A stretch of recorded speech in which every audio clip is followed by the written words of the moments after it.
Hello, and welcome to episode 79 of Gondor Calls for Ale, a Middle-earth strategy battle games podcast. I am, of course, your host, Sam Gallagher, and with me, once again, is my brother, Ben. Hello, listeners and viewers. Welcome back to the show. Thank you for joining us today. Yeah, thank you. This will be a bit of an interesting one, I think, if you're viewing, you can see, and if you're listening, I'll describe it to you. Ben's got a funny headset on, and I think we're both still recovering from being sick, so our Yep. voices may be slightly huskier than normal.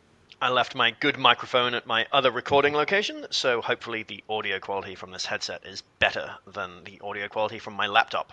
Yeah.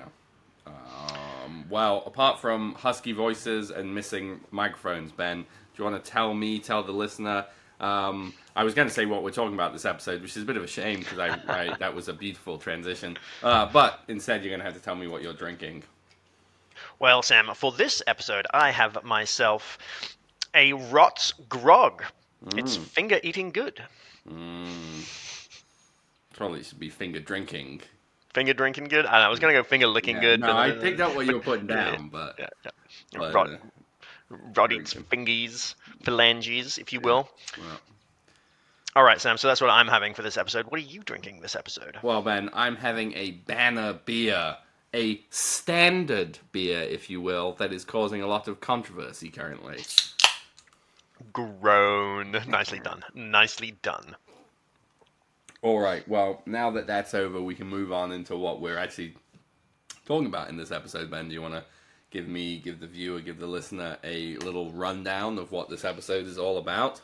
Yes, absolutely. So we are going to be going back in my mind, Sam, into days of yore, before we went to Adepticon, back into the wintry days when we played the Slow Grow game, Slow Grow Part 3. So we're going to be covering my next 3 games of my Slow Grow, where we've transitioned from 500 points to 650 points. That's right, Wolf, General Targ, the Snow Troll, Shank and Rot are back, and this time they've got a captain and more friends. Mm-hmm. Also, I think worth mentioning now, get it out ahead of the time. This is also covering Slow Grow Part 4 that you were the only person to show up for, so there's not much to cover. No, so this will be the final Slow Grow episode, probably. Yeah. Finally, I'm tired of putting Slow Grow Part something. All right, but before we get into that, we have once again summoned the troops, put the call out on our Discord. That's right, we do still have a Discord server if you would like to join a rapidly growing community of awesome people. You can join our Discord server. There's a link in the description of wherever you're listening or viewing this episode. And usually we didn't for the last couple because things were they were crunched. But we usually put out a call before we record an episode saying send us in your armies or hobby projects or Lord of the Rings related stuff, and we would like to feature it on the podcast. So we're going to get into some of those, which is starting off with building an army. There you go. All right, Ben, you want to take it away with our first army list of this episode? All right, we have Lindon, 735 points, 30 models, 10 bows. We've got Gil-galad, High King of the Noldor, as our leader. He's got 1 Rivendell warrior with a banner, 10 Rivendell warrior with shield and elf spear and the Kingsguard upgrade, and then 7 Rivendell warriors with shield and the Kingsguard upgrade. We've got Círdan of the Grey Havens with 4 Rivendell elf warriors with bow, and finally a Rivendell captain on horse with elf bow, elven lance, and shield, and 5 Rivendell knights with shield. Indeed. I think when this was submitted, we got to talk a little bit about, we're asked to talk a little bit about Gil-galad, the High King, and how he is perhaps fallen a little from, doesn't quite pack the punch that he once did, or doesn't, I don't know. You lose the horse and the shield. Like, okay, I mean, you grow up, I guess. You still fight 9 and +1 to wound. Like, yeah, you can't just like munch through stuff, but yeah, the +1 to wound I still think feels really strong. You're right, yeah. He's not on a horse anymore, but for me at least, +1 to wound is really nice, and a 3 attack model, +1 to wound, I guess seems pretty. Lost Blood and Glory, which he had previously. Like, I don't think that stings a little bit more for me personally, because it's a cool, flavorful rule. You want to hunt people down and go kill them. well, you're But hunting heroes down, so it doesn't come up that often. Like, yeah, you're good at killing heroes, but mhm. and then there were some things where it was dumb, where you're like, oh, you're playing Rangers of the North. Every single one of your models is a hero. You get a might back for that. Oh, you're playing against hobbits. We have 1,000 heroes. Like, it's so Yeah, it just doesn't make sense. it I would be guess cool to I'm see him. I was going to say, like, get some sort of utility out of heroic challenge instead of blood and glory, because it can sort of function in the same way, and it's a little bit more thematic because it's like, instead of blood and glory, give him free heroic Why does challenge or he need something. anything else? He's a fight 9, elven blade wielding, +1 to wound, 3 attack, 3 might hero. Like, and he's a Lord of the West, so he causes terror. Like, He does have a lot. like, I just, I guess I'm like, I guess I struggle to feel bad for Mm, my two last alliance heroes are now only able to be used represented by models they have, and you're just like, okay, your whole army outfights most armies still, like 30 models at 735 points.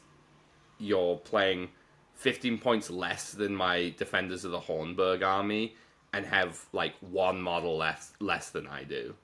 hmm You're like Yeah. you've still got 9 bows. It's definitely not a weak army for sure. I think it just some people feel it feels a little bit lackluster, and I can see where they're coming from a little bit. But I also don't think there's a huge amount to complain about for Gil-galad as well. I think he definitely still is scary to see across the table. Um, I I guess I struggle with that because there are armies that have less choices, less options than this one that you could make the same argument about, and you don't have a ridiculous hero. yeah, Like that's you fair. could put Elrond in here. You've got Círdan, who is like the new Sorceress Blast. Yeah, He's that I'm interested always to see. good. You like you're also playing with an army where all of the models are like 20 something years old. Like, yeah, it sucks that there aren't a bunch of troop choices for elves, but you know what else sucks? Is only being able to put a third of throwing spears on my Rohan. Or like, I'm building Corsairs, only a third of them can have swords because they have got throwing knives as well. Like, I'm like, yeah, I think it's a different army, and you're not just like, well, it's all about throwing Gil-galad in and just trying to kill like 4 models a turn. But he's not even like, it hurts more on Elendil losing the horse, because then you were Sure. basically guaranteed going to 2 free heroic combat, going into 2 more. Like, I don't know, I don't see it. I'm just kind of like, yeah, he's different. You know who else is way different? Fucking Azog. You know who nobody's complaining about is Azog. Like, they're not like, oh man. And it's like, yeah, it sucks you can't put him on the White Warg, and their Master of Battle is a 5+, and he's got 1 less might. Like, you want to talk about a hero that got stuff taken away from?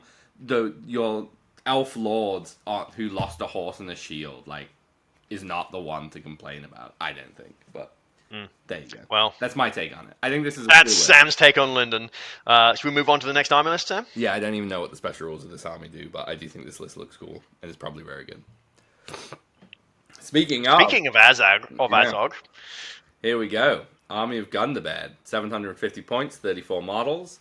We've got 7 might in the army. So we've got the army led by Bolg, the spawn of Azog, on his Felwarg. We've got 2 Warbats in his Warband, 6 Gundabad Orc Warriors with Shield, 6 Gundabad Orc Warriors with Spear. We've got 1 Gundabad Berserker.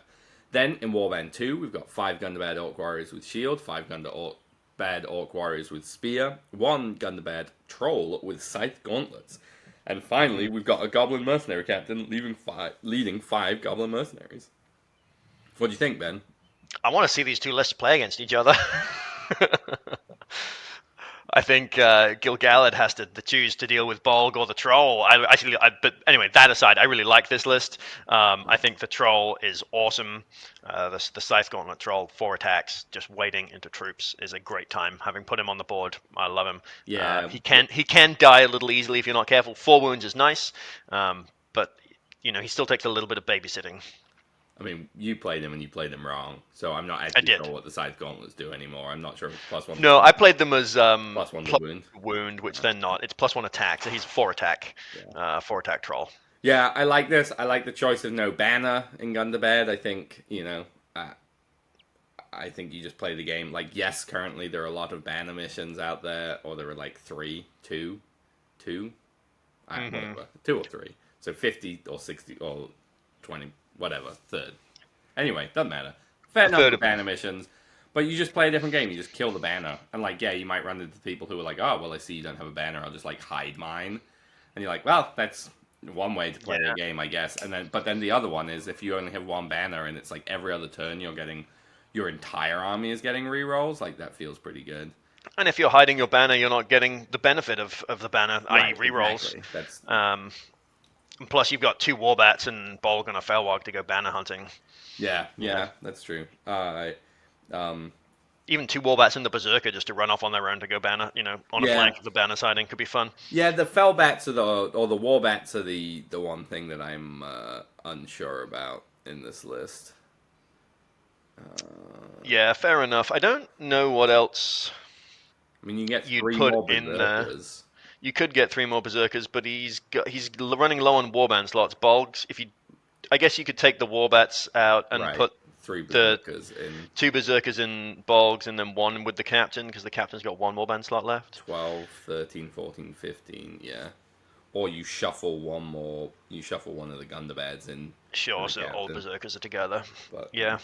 I think the Warbats are fun. I like putting them on well, the table. I do too. I just don't. But you're right. Yeah, They don't seem very good. no, no. I Especially wish now they we had can't bad pick up Berserkers. objectives. Not that there are scenarios where you can pick them up anymore, but Yeah. you yeah, I think it's cool. I like the choice of Bolg. I know this was discussed that the choice was made for thematic reasons because by the Battle of the Five Armies, Azog is long dead. Yep. This is OG 5 armies. I appreciate that. I also think that Bolg is now better than Azog because he can take the Wog and he can get. It's like a lot easier to get him to Mighty Hero. Yeah. So it's, Yeah, definitely. It's like Azog's Easy. capped at having 3 might. Bolg, you can potentially get to more. Whereas Azog, Yeah. once, even if you put the White Wog, guaranteed 5 might versus the potential of unlimited, then it becomes slightly more of a question. But all right, shall we move on in, or do you have a rant to deliver? No, about no, no. Let's move on into the next thing. Let's check out some cool hobby projects. this? All right, so little hobby highlights here. Or here we go. Ooh, these are so cool. So these were submitted by Wade, I think, on our Discord, and he's making ruins out of foam, and they look amazing. Yeah, so he's working with what's his name?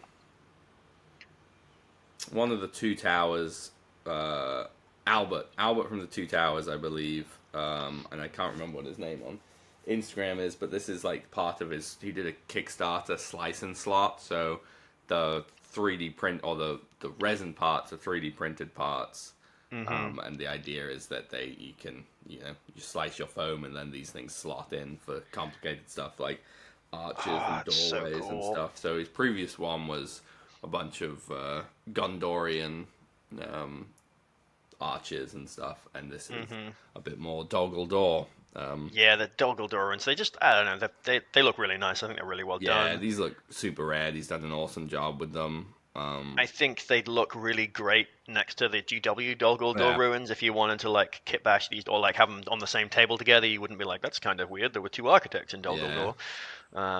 I also think the 3D printed resin bits, the spiky spikes there at the top, would look great on some Mordor stuff like Blackstone. Yeah. Gives me real Blackgate vibes. Yeah, for sure.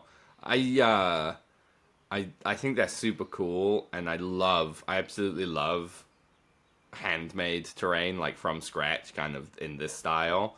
I will say the disadvantage of it is like that's going to be a badass board that you and your friends can play on at home. Like if you take that to a place, like even just storing it, that box gets jostled, then that foam just gets like messed up so quickly. Yeah, and it's certainly, delicate. It's certainly not the kind of stuff to like, yeah, sure, I can lend you my table's worth of terrain to a tournament because it will come back probably in tatters. Which, again, it's blue foam, easy enough to fix, but the amount of time invested for potential damages doesn't always feel worth it. But they look absolutely awesome, and I'm excited to see them all painted up. Yeah, they look great. I'm excited to see them painted too. All right, Ben. Shall we move along? Move along home.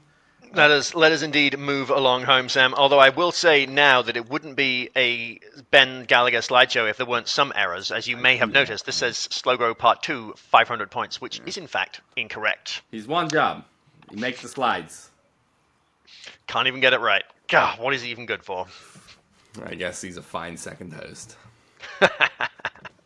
And we have your old 500-point list. And we have my old 500-point list as well. All right. Nice. Is this actually updated, or did you just copy this? Uh, I guess That's we'll my find old out 500 once we point get list. into game one. Oh no, the rest of the slides are correct. I'll be the judge of that. All right. You'll be the judge of that. Yeah, So fair enough. you want to go through your list and add what you added? All right, so yes, this is going to be my 650-point list. We've got Wolf, High Lord of the Hill Tribes, on horse. He's got 2 warriors with two hill tribesmen with flaming brand in his warband, 6 with bow, and 8 with spear. Next, we've got General Targ with 4 hill tribesmen in his warband, another 4 with spear, and another 4 with bow. And finally, for the hill tribes at least, we have a hill tribes captain, and he has a full warband. We've got 3 with bow, 3 with flaming brand, and 6 with spears. And last but not least, we've got Shank, Rot, and the Hill Troll, the Orc Scavengers, for 650 points. And I believe it's a total of 40 models. given that this is showing the 500-point list, we might as well say that it was the captain and his whole warband was the addition, correct? The captain, his whole warband, and another 4 guys into General Targ's warband. I filled all of my warbands, and a captain with a whole new warband. Yeah, it was good. All right. Well, I guess we'll get into round 1, which is... What scenario did you play, man? We played Domination, Sam, and I was playing against Ian and his Men of the West. This can't be Domination. Either that or you haven't updated this, because Domination is a 24-inch up deployment zone. This is showing a 12-inch up deployment zone. I got Domination and Fog of War mixed up then. So you're saying you played Fog of War instead? No, I'm saying we played Domination. I just put the wrong image on the slide. All right, just throw the slideshows out. Get rid of the slideshows. Don't even need them. Ben, All right. Sam, Well, this time since I've got it wrong, why don't you describe it to us? This time, dear listener, it doesn't matter that you're just listening and not viewing, because we're all getting it described to you. So the 24-inch up deployment zones with 1 objective deployed in the center of the board.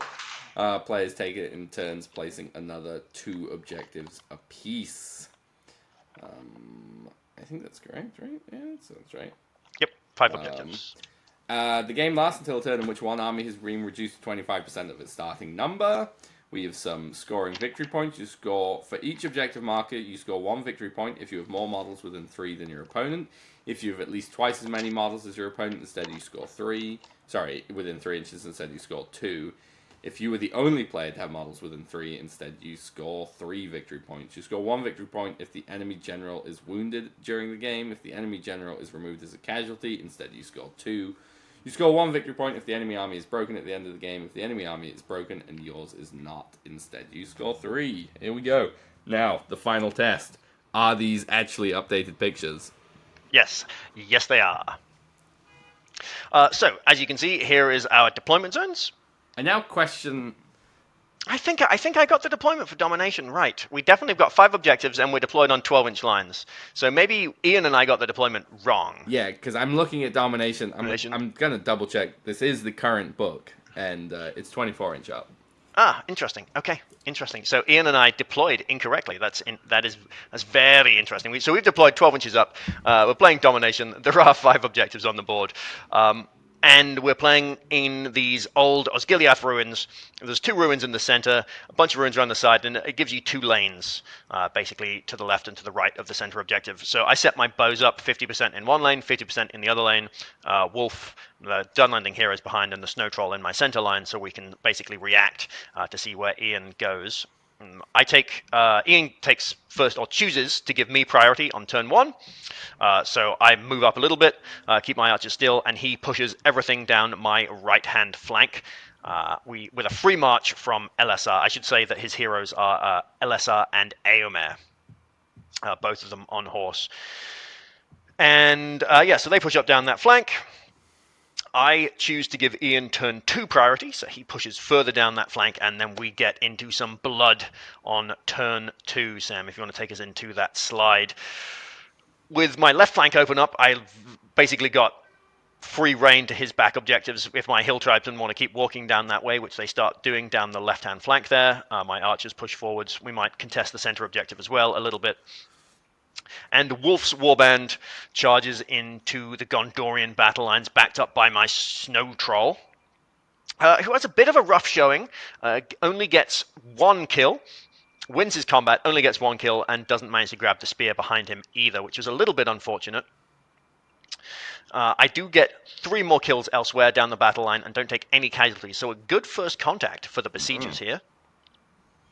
I take the next turn priority, turn 3, an important turn, and choose to take priority, and we get a move off between my captain and Eomer, who decides to call the move because LSR has got plans. The move off goes to the Men of the West, which is not what we wanted. Eomer moves into some hill tribesmen. The Men of the West part ranks, and LSR comes cannoning somewhat predictably into my troll, right where I put it for him.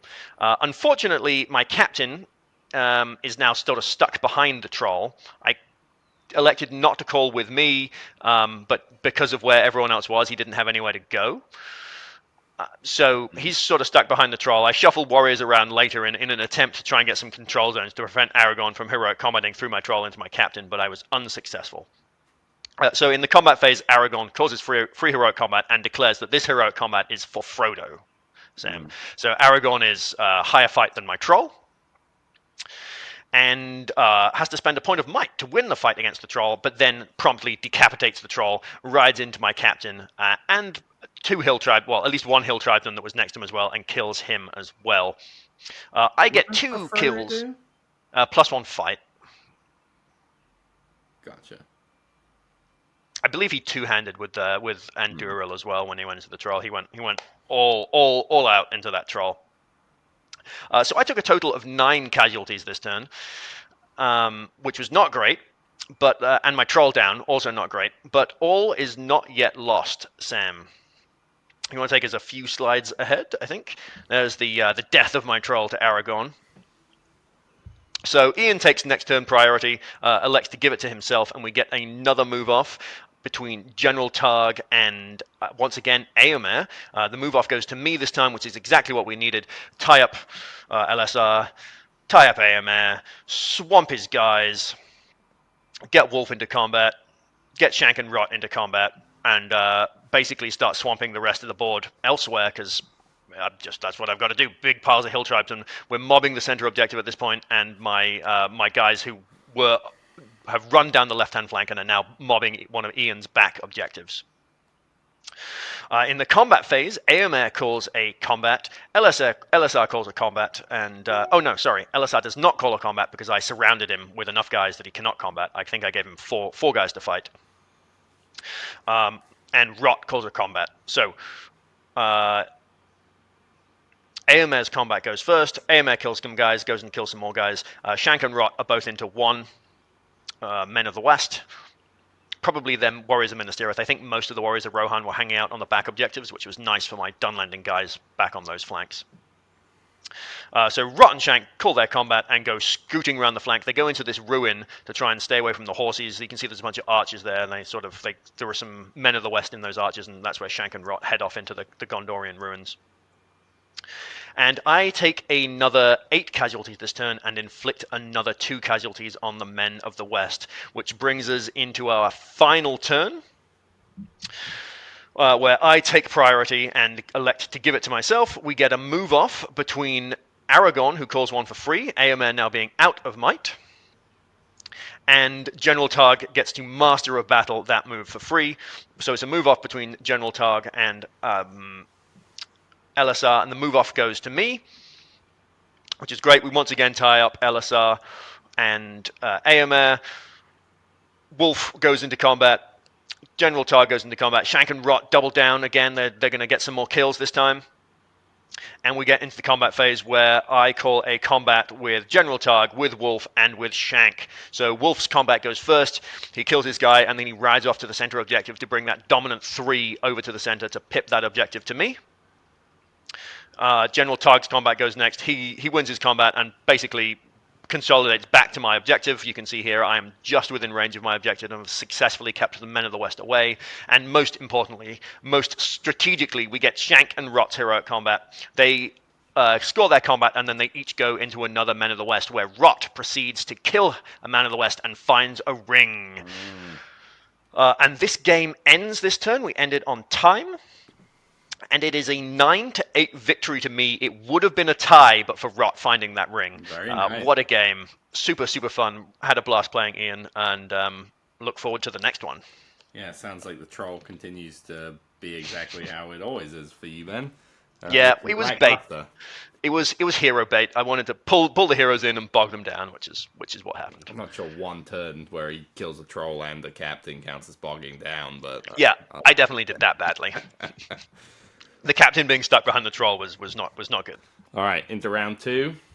Yes, Sam. Into round 2, we've got a game of Reconnoiter. Oh yeah, with the correct deployment map. Look at that.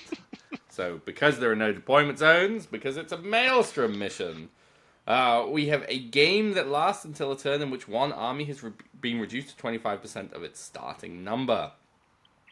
And we've got some victory points. You score 4 victory points if more of your models have escaped the battlefield via your opponent's board edge, then vice versa. If at least 2 of your models and twice as many models than your opponent have escaped the board edge, instead you score 8.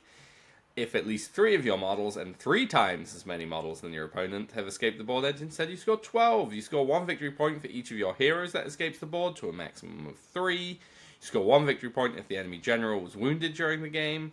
If the enemy general was removed as a casualty, instead you score 2. You score 1 victory point if the enemy army was broken at the end of the game. If the enemy army was broken and yours was not, instead you score 3.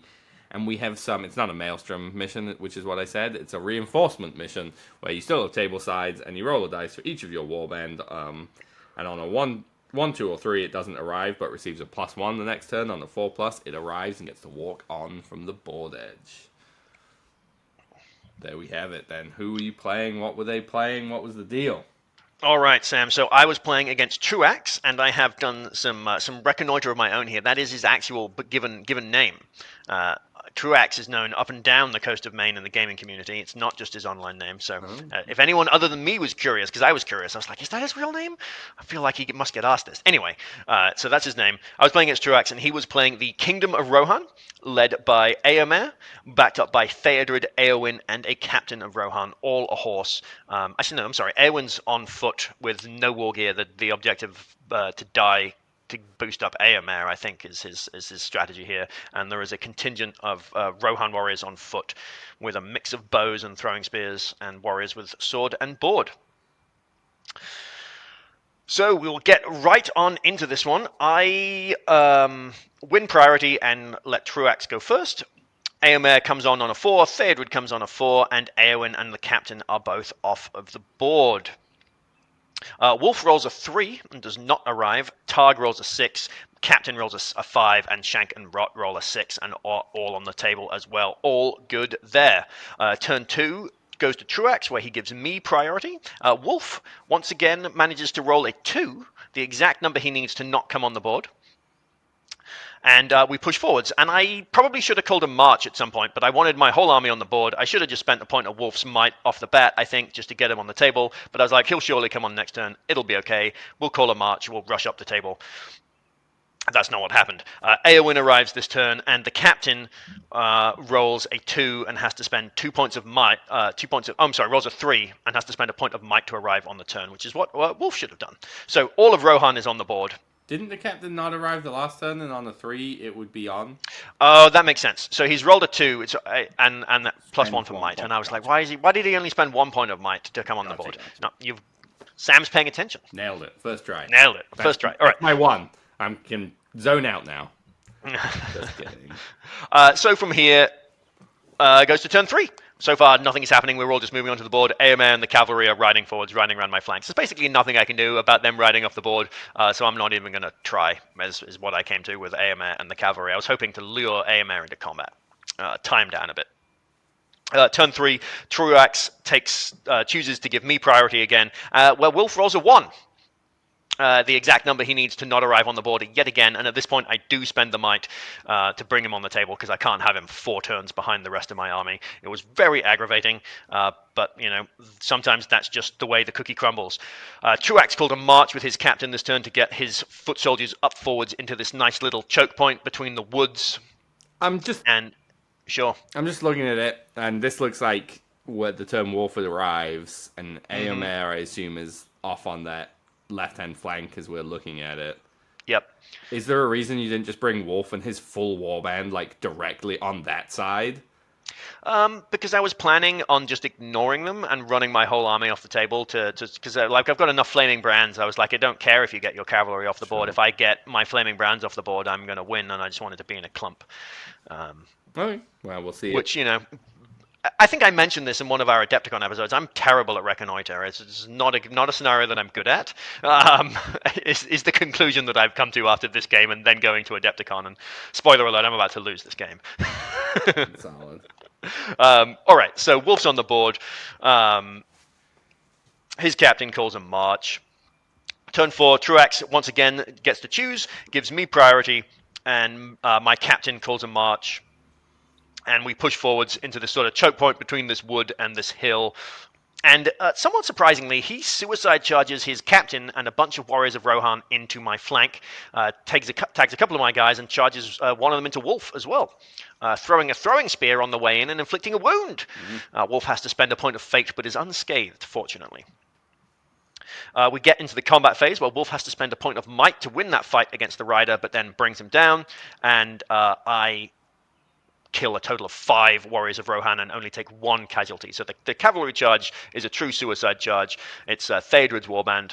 Theodred has not suicide charged. He's come riding around the back of my army. And my army is well and truly stuck into the warriors of Rohan who are on foot along this hill and in front of this wood. So that's where we get some good casualties. The next turn goes to Truax, where he takes priority. So I call a move with my captain. He calls a move with Eowyn, and the move off goes to me. And we just start swarming the warriors of Rohan over here. And I do start pushing some guys towards Eomer, just to try and bait him in, try and see if we can get some bait in. And we do also move them within range of Theodred. So next turn, we're going to be pulling Theodred into combat. This turn, I inflict a gross amount of casualties. It's 9 casualties and take 4 dead in return, so not entirely my way. But the last of the captain's warband and the captain himself on that flank are eaten by Wolf and the troll. I should also note, I think the General Targ calls a combat here to propel him and Wolf sort of underneath the... They go into the captain, General Targ calls the combat, we kill the captain, and then all of those warriors with flaming brands, Wolf and General Targ, loop around the woods, they go underneath the Rohan watchtower, and they're now behind the Rohan blockade, and they're making a mad dash for the line. Truax takes the next turn priority and gives it to me. So I call a... there are no heroics called in the movement phase this turn. I re-engage where I can, and then Eomer and all 4 of his riders just ride off the board. No points of might spent from Eomer, just no combat. Sayonara Sammy, off he goes. Theodred, of course, has to charge on in, because I left warriors for him to charge on in, where we then surround Theodred with a bunch of warriors. In the combat phase, we get a combat from Theodred and a combat from Shank. Combat goes to me. Shank and the troll call their combat and charge into Theodred and eat Theodred this turn. Quite tasty for the troll there. Elsewhere, Wolf and the warriors are riding around the back. Next turn, I take priority and give it to myself. I call a heroic march with General Targ in an attempt to run some of my warriors off the board.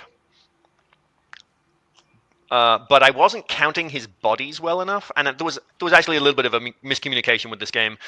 He thought that the warriors he rode off the board counted for casualties, so we could have gone on for one more turn in this game had we kept playing. Either way, I kill enough warriors this turn. We think the game ends. The game ends, and it's a 13-3 loss to me, where he has ridden off enough riders to triple me, and I have broken him without being broken. I had 2 hill tribesmen with flaming brands, one turn away from the board edge, and then General Targ and another 4 hill tribesmen with flaming brands 2 turns away from the board edge. So So you played should it. Yeah, I should have. It reduced, should have been a minor loss. right? Because he would have got. He'd have been 2 away from breaking, or from quartering after the final turn, and there's not a whole lot of way I can not Right, kill I him. was trying to work. He got Yeah. 7 off. You would be getting 5 off. Yeah. So he would be getting 6, 7 for the hero. Yeah. Yeah. Gotcha. Yeah. Yeah. I mean, yeah. I think it's always worth putting a thin line of, buy yourself an extra 2 turns or an extra Oh turn. yeah, for sure. And especially in a matchup Gosh. where you're like going to, if you win the fight, you're probably killing him because you've the hatred. Yeah, yeah, that was pretty ridiculous. Just to mow through Rohan guys with Dunland is just absurd. Yeah. All right. Well, into the final round of part 3. Yes, Sam. Let us into the final round of part 3, where I foolishly closed my notebook and can't find my notes. So we were playing Fog of War, Sam. So let's see if I can find my notes while you give us a run through of Fog of War, where I have got the correct deployment map. Yeah, you just used it twice. Which, Interesting. of course, is a 12-inch up deployment zone. And as much as I like Fog of War, I am getting tired of reading it. It's quite long and is one of 6 that we play currently. We've got a game that lasts until one force has been broken, and then it may suddenly end on the roll of a 1 or a 2. We've got some scoring points. At the start of the game, secretly note down one of your own hero models. This may not be your general, unless you only have 1 hero. You score 1 victory point if the nominated hero is still alive at the end of the game. If the nominated hero is still alive and has suffered no wounds, instead you score 3. If the nominated hero is still alive and suffered no wounds and spent no fate, instead you score 5. And then, at the start of the game, secretly note down one of your opponent's hero models. This may not be your opponent's general, unless they only have 1 hero. You score 1 victory point for causing 1 or more wounds to the nominated hero. Wounds prevented by a successful fate roll do not count. If the nominated hero has been removed as a casualty, instead you score 3. If the nominated hero has been removed as a casualty as the result of one of your models wounding them in combat, instead you score 5. At the start of the game, secretly note down a single terrain piece wholly within your opponent's side of the board. You score 1 victory point if at the end of the game you have more models than your opponent in base contact with your chosen terrain piece. If at the end of the game you have at least 2 models and twice as many as your opponent, instead you score 3. If your opponent has no models in contact with your chosen terrain piece and you have at least 2, instead you score 5. You score 1 victory point if the enemy general was wounded during the game. If the enemy general was removed as a casualty, instead you score 2. You score 1 victory point if the enemy army is broken at the end of the game. If the enemy army is broken and yours is not, instead you score 3. And with that marathon of words, Ben, I hope you have found your notes. I sure have. All right, Sam. So I was playing against Josh, who, of course, is playing the terrible Fangorn Forest. And the Ents are back. In his army, there is Treebeard, Beachbone, Birchseed, and Merry and Pippin. And we were playing in the ruins of Dol Guldur. Yeah, clearly the Necromancer's been mining for Warpstone. Yeah, this map. Not very Lord of the Rings, but it looks good in Dol Guldur. Yeah, it works. It does. So after deployment, I elected to kill Beachbone, which is the Ent to the right-hand flank there for me, and I also elected to capture that terrain piece that he was standing by because I've decided that I like to play Fog of War without bluffing. I pretend to bluff and then just don't bluff at all. It's my new favorite way to play Fog of War. Sure. No bluffing at all. Just these are my objectives and I'm going for them. It's do what you like can. Playing damn, what's the game called? Anyway, I can't remember. A game of bluff with a creature that smiles nonstop. Cripple me, Mr. Onion. Is that the Cripple Mr. Onion? Cripple Yeah, Mr. that's Onion? right. Yeah, classic. I was like, no, not quite. Anyway. So, Sam, I'm going to run through this game. I'll hit the highlights. We'll run through it fairly quickly. We played a lot of turns. On turn 1, turn 2, we just rush forwards. On turn 3, we get some exciting stuff. Josh, interestingly, split up his Ents. He's got Treebeard and Birchseed on one flank, the one non-named Ent in the middle, and then Beachbone is off on the other flank, the one that we're trying to kill. So I send a mob of hill tribesmen, not my flaming brands. They're precious to me. They're going to go score my objective. You can see they're coming round behind the tree. They're ignoring the tree, but the rest of my hill tribesmen were brave. I failed not a single courage test this turn, and charged the tree with a bajillion hill tribesmen. I mean, they are courage 7+ for some unknown reason. for some fathomless reason. Yeah, we don't know why hill tribesmen are brave. They were promised wealth, Sam. These That's trees look like they've so got gold. good. They're like they're like the best 5 points I think you can spend in the game. They really are. They're so tasty. I really enjoy this army because the hill tribesmen are just so much fun. So anyway, we charge this tree with a horde of hill tribesmen on this flank. On the other flank, I put Wolf, General Targ, Shank, and Rot, and the Snow Troll into Birchseed because he's not my target. Definitely not my target at all. So I call a strike with your target. Beachbone was my target. Yeah, I'm gonna get those mixed up in classic fashion. So you charge. I charge Beachbone I charge into the correct end on the other flank with all the heroes. If you go to the next slide, you will see his demise coming. You went for the fight 8 striking end, not the fight 7 non-striker. Is that right? Well, Birchseed has fate. Beachbone has no fate, but is higher fight and has the deep-rooted hatred and can strike. I think. Interesting. I don't think he can strike. That's what threw me off because I did go for the one that didn't have any fate. Because I think after looking at his options, he elected to challenge me because he didn't have anything else that he could do. But we should check to see if Josh was if we was incorrect. So Beachbone challenges Wolf, who obviously accepts. Wolf calls a heroic strike this turn. Has to spend a point of might to win that challenge because he strikes higher than the tree, and we just absolutely rip the tree to pieces this turn, as we should, because we've got it trapped. The troll's in there, Shank and Rot are in there. +1 to wound against it, and 5 attacks if you charge, right? Yeah, and it was obviously trapped. So Wolf then gets his point of might, back, which is very nice. Challenge and strength, yeah. Okay, yeah. I lied. Yeah. I lied. So he didn't really have a lot of options, and that's fine. Hysterically enough, though, fighting the other tree, my horde of hill tribesmen get the 6, and the tree does not. So I pick up my horde of hill tribesmen dice, needing 6s by 4s, and put 2 wounds onto the other end, which felt pretty good. I think if you're in the end player situation, obviously depending where Treebeard is in this mess, he's like literally 36 inches in the other direction from Beachbone, the one that I'm fighting. Gotcha. I think the Ents want to be in a clump, and he didn't. Sure. We talked about it after the game. The Ents want to be in a clump. I also think you absolutely don't challenge. You just let your might be wasted, because now you're not getting an additional die and +1 to wound. It probably wouldn't matter, but it certainly turning Wolf from 6s into 5s, right? And you get a point of might back, like, so. Yeah. Anyway. Yeah, so you can see if the Ent that just died was behind where the troll was, and the other 2 Ents are all the way on the other side of the board, and then the one non-character Ent is the one that's getting swarmed by hill tribesmen.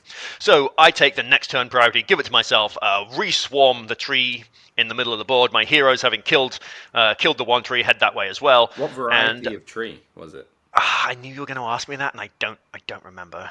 So not oak, which is the 4 wound one, then I assume. Not oak, no. It's probably ash. I think that's the one that most people go for, but oak is pretty good. But my hill tribesmen don't even need to be backed up by their heroes, Sam, because they once again win the fight against the tree and put the final wound or 2 wounds on it. It might have been an oak tree. Either way, we killed the tree this turn. So we've now got 2 kills. Felled the tree, yep. Timber, down it goes. So at this point, I now need the game to end, so it is feed men into Treebeard time. So I run my archers up onto my objective to take some shots. I run my flaming brands to my objective to hold my objective, and then I start all my heroes stay away, and everybody runs towards the trees. Who are you protecting? I am protecting General Targ at this point. He's a good choice. I often think about the scavengers, but it's very easy for them to run away. Or they just accidentally die to 2 warriors. Yeah. And they want to be fighting to find rings. Yeah. So yeah. So protecting General Targ. Yeah. And that's exactly what we do. We feed hill tribesmen into the Ents and lose 4 this turn. The next turn we feed them into the Ents and lose 6 this turn. And just for shits and grins, Shank and Rot are within 6 inches of the troll, and they're calling the beast to make the troll fearless, and the troll charges into Treebeard. And the troll goes toe to toe with Treebeard for 4 turns, and I basically just talk Josh into killing the guys so the troll can keep fighting. But eventually Treebeard does kill my troll. And I think Treebeard he kills 6 guys, then another 6 guys, and then 2 guys. And at that point, I'm starting to run out of guys. Treebeard eventually does have to spend a point of might to win his duel, and essentially what happens in this game is Treebeard starts walking towards my back objective, which is actually kind of scary because he's got dominant 5 plus Merry and Pippin, so he counts for 7 models on an objective, so I need to have enough bodies over there to keep it, and then I start running Flaming Brand guys towards what's obviously his objective to contest it. Why didn't you send the troll into Birchseed? I couldn't get to him. He was running away from me. Like I couldn't. I guess there was maybe a turn where I could have tagged him, but I was trying to stop Treebeard from running to my objective. But like you could actually kill Birchseed with the troll, yeah. Because you're tied fight, and like if you tagged Treebeard right and kill Birchseed, then the game ends. Yeah, I mean, you can see where the troll is now, but I think by the time the troll was able to get to there, Birchseed had. I was looking at this. You're looking at this one, where you're like, yeah, maybe could have got him, and that's a good point. Didn't think about it. I think at this point, I just felt the game was in the bag, and I needed my guys to die. So Treebeard's running to my back objective. Birchseed's running to go score their terrain piece. So I start sending a couple of Flaming Brand guys into that terrain piece to contest it. Treebeard comes into my back objective. I'm broken, and the game's not ending. I've taken courage test. The game's not ending, and essentially I have to move General Targ to a position where Birchseed can throw a stone at him, in order that the two guys who are contesting, the two guys with Flaming Brands, I should add, that are contesting his terrain feature, are within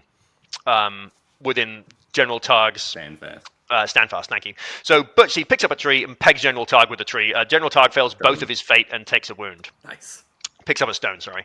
Pegs General Targ. General Targ's taken a wound, which is a bit unfortunate. And the game does finally end, and it is 11-6 victory to me. Those guys in the terrain feast. I think if you go to the last slide, you can see General Targ in his prime position to get pegged by a tree. Yeah, there he is. He's hiding in the ruins. I think maybe a different phrasing on that there, Ben. Nice one. Yeah, so a fun game. 6-11 victory. I have to say, at some point, I was like, I think it was a foregone conclusion the way this was going to go. You know, I probably could have killed the other tree. The odds of me bringing Treebeard down were minimal. I just think it's definitely a game that like you could lose, right? It could slip out if the game just keeps going, and he's able to. He's a big dominant model. You can fail a bunch of courage tests, like if he can. You know, so I just. I mean, I could have. I would have taken failing Wolf, my captain, and Targ, because Targ was in a position to cover both terrain features pieces with his stand fast. But like, it could have gone wrong. I got a little bit. I think in the middle of the game I was like, this is all mine, and then towards the end of the game I was like, A fun game though. Nice. So how do you end up doing in this round of the event? So 2 victories and 1 loss. I think that puts me at like 4th for the day. My opponent for round 2, Truax, went 3-0, which was pretty impressive. He's a new player, and it's kind of cool to see him. I mean, it's also the Slowgrow too. There's different strengths for different lists, but it's been cool to see him like kind of taken off in the community a bit. Very cool. And then so we'll touch on part 4 of the Slowgrow. You want to give us the rundown of what the deal with that was? Yeah, so I showed up for Slowgrow, part 4, the final Slowgrow, 800 points, having got all my guys painted. I borrowed Sam's Corbane, but they were painted. And I was the only person to show up. It was myself, the tournament organizer, and Josh, who I played in round 3. But Josh works at the store, so he shows up by default. So I won the tournament by default for being the only person to show up on the final round, which felt a little bit bad. Although I was tied for first place with Ian. So Ian and I are actually going to get together tomorrow. No, 2 days from now, on Friday, we're going to get together and have an 800-point game of the Slowgrow, our both Slowgrow lists, just to see what would have happened had we finally clashed in a final round, tied for first place. Who should have, could have won? So far, though, I'm 2-0 against his men of the West. So I'm a little surprised that you won, or that you were tied for first place. Right, you me won too. The first event, right? Yeah, I went 3-0. And then, got wrecked in the second event. I went 2-1. 2-1, and then went...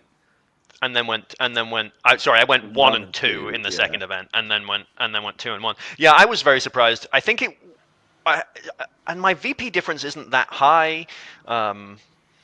Yeah, Well, there you go. I think partly what happened is a lot of different people had good days at different times. Sure. So a, yeah, a league-winning host you now have. Very good. First. Well, I guess not. You won. You came in first in a singular day at one of yeah. these slow grow things in this current edition. Yeah. Well, very cool. Were there prizes to be given out for winning the league? Did you get Yeah, I anything? got a cool little 3D printed tree beard. It says "Don't be hasty, slow grow." Nice. First place. Excellent. I love this "Don't be hasty, slow grow." It's like if you, I Yeah. can't name a slow grow anything else now. It's just Sure. Sure. yeah. And Well. there was also a giveaway for best painted army, Oh, very nice. Well, that's which cool. I didn't win, but which is fair. I don't think double dipping on trophies is lame. So Yeah. No, very nice. Well, very cool. I guess so. Um, what was the addition for your 800-point army? I added another captain and his full warband, and then I'm sorry, another captain, 10 more warriors, and 2 Crebain. I Gotcha. ended up putting the Crebain into Wolf's warband And because I felt that was sure, yeah. cool. Cool. And then I also put 2-handed weapons on both of my captains Right. and a couple of light shields on some of my flaming brand guys because I was running out of points. Yeah. Oh, yeah. Okay, cool. That makes sense. And then, I think, given that the time of this episode, I'll just quiz you a little bit, and then we can wrap it up. If you were to do another slow grow, do you have an army that you would be thinking about? Ooh, that's a really good question. Um, I'd be tempted to try for Defenders of Helm's Deep because I want to get my Rohan dismounts painted, So, and I yeah. think it's a cool looking army. Um, You like those 30-inch range elf bows? I don't like the I know. 30-inch range elf bows. I have to admit, I would be tempted to take Legolas and Gimli just because it's the one scene in the book where they have that competition to count for Yeah. kills. And I think if I did, I would just have to try really hard to not be oppressive with Legolas. Like Yeah. we try to walk that line because he's an oppressive piece, and if you put an oppressive piece on the board, you have to decide how you want to play with it. Yeah. And I think I don't want to like never play with him just because I want to be able to play with him. The same goes a little bit for Gwaihir. Like one day I want to be able to put the eagle on the board, but I also don't. Anyway, Yeah. so I'd be tempted to try for Defenders of Helm's Deep. I think. Cool. Well, then, with the Defenders of Helm's Deep, if you would like some custom dice to go with that army, oh yes, it's happening now. You can look no further than Gondor Calls for Ale's official sponsor, the Baron of Dice, who is actually currently having a big sale for his 4-year anniversary of being around. So, if you want to get those dice, you can certainly use our promo code, capital G, capital C, capital A, or the code BARON, which I believe is in all caps, for a nice discount on some dice. If you're going to use that, please still go through our affiliate link, just so that will prove to him that people listen to us and are purchasing his products through us. But if you want some perfectly balanced dice made from beautiful hand-swirled resin with no micro bubbles that we personally guarantee will roll sixes at least some of the time, then look no further than the Baron of Dice. As I said, you can find a link in the description of wherever you're listening or watching this episode. And use our promo code or his. Alright, with that out of the way, Ben, I have yet another question for you. I realized I should have done Shoot. that earlier in the episode because people have probably given up listening to me by now. Is there anything you would change in the formatting or running of not to say like run it better or anything, but is there anything you would change if you were to run a slow grow league or if there were to be a second one and Henry was like, hey, what would we like to see? Any changes people would like to see? Ooh, I don't know if I would. I think other than just like writing in my own silly special rules to an event, like build your own character or whatever. I think, but outside of that, I don't know that I think 150 points is a nice size to grow. Maybe bumping it to 200 would be okay. But I think, yeah, I don't think I'd make any huge changes. Would you still start it at, you guys started at 350? 350, maybe not. Maybe just starting it right off at 500 and just doing 3 rounds of slow go up to 800 is the way to go. The 351 was a little bit weird, Yeah. especially if you ever intend to take a character who's more than 150 Yeah. points, Yeah. because you have to take it then, which can feel bad. Like, I mean, Aragorn and 8 Warriors of Minas Tirith, for example. Yeah. No, I agree. In a game where you can't make changes, like you can't subtract from what you have, probably starting higher makes a little more sense. And I do kind of like the idea of not being able to make. Maybe there needs to be like you can make 25 points of subtractions or something, so that there is a little bit of give and take. But I do like the that you can't subtract from your list, because it's the idea that you're growing and building. No, I do too. And in the same way that you're saying, maybe add some silly rules or whatever, while I am a big proponent of silly rules, I think it sort of depends on what the goal of your slow grow is. If the idea is you're trying to grow a community and get more people into the game, then just strictly making it rules as written, get the models out of the box, and just like in 2 months you need to buy and paint another X number of points, And, round 4 aside, I think I will say that it was successful in bringing new people into the community. At least one of the players from this slow grow is now attending Defense of the North, I think with the army he built at the slow grow, so that's really exciting. Defense of the North is the next tournament here in Maine. So yeah, that's, I think it was a good event, and we've done 2 slow grows now. The one in Durham that was like a 2-day was essentially the same thing, though. That grew by 150 points as well, right? I want to say it did. Yeah, I think it did. But yeah, no, I mean, I think it's a good points level, a good way to do it. I like one of the things that Tim does, who ran the To War tournaments, which was a series of like 4 tournaments that also escalated, but they wasn't necessarily a slow grow. One of the things he did to encourage people to take the same army is, like, if you took the same army, you got bonuses. I think it was for the last one, but you got like a reroll, and if you. And like I think it was for each other event, you got like 1 reroll you could use a game or something. You got like a poker chip or something, which I thought was kind of a cool. That's cool. I like that. That's cool fun way to do it. So that would be a pretty easy additional special rule to add. But all right, well, I think that's it for me grilling you. Is there anything you would like to add? No, I don't think so. I think I thoroughly enjoyed the slow grow, and it was a cool way to get an army painted. Yeah, fantastic.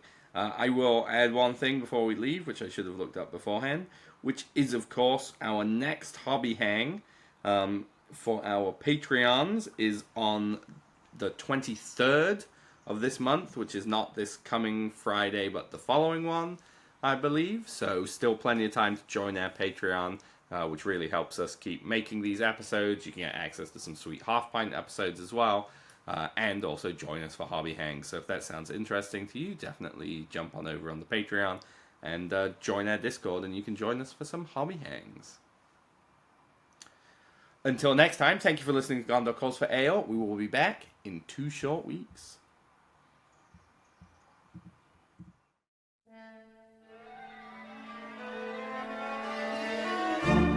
Thank you for listening to Gondor Calls for Ale. We hope you have enjoyed this episode. We, at Gondor Calls for Ale, are officially sponsored by the Baron of Dice, the producer of premium wargaming dice. These beautifully hand-swirled resin dice have no micro-bubbles and are therefore perfectly balanced. With over 3,000 variants and unique designs, nearly every tabletop gaming system is represented. So check out the description of this episode for a link and a discount code. Go buy yourself some new dice and let the good times roll. We at Gondor Calls for Ale are not associated with Games Workshop, New Line Cinema, or the Tolkien Estate.